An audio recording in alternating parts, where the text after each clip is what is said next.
Baik, Pak Edi, yang juga menjadi pertanyaan publik adalah ini menyoroti soal mitigasi pemerintah yang terkesan lemah ya hingga akhirnya harga beras mencetak rekor baru. Padahal ini kan sebenarnya sudah dibahas pemerintah sejak tahun lalu. Berdasarkan data dari BPS, pemerintah sebenarnya sudah punya hitungan begitu akan terjadi defisit beras akibat musim panen raya yang mundur dari Januari menjadi Maret hingga April.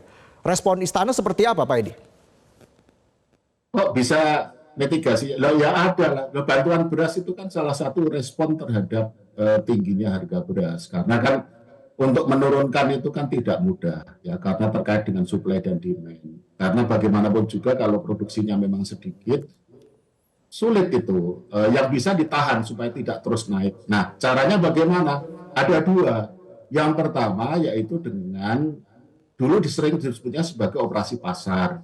Sekarang disebutnya sebagai SPHP, stabilisasi pasokan dan harga pangan oleh Bulog. Jadi Bulog menjual berasnya dari cadangan beras pemerintah dengan harga yang lebih rendah dengan harapan harga bisa turun atau setidaknya menahan harga supaya tidak naik lebih tinggi.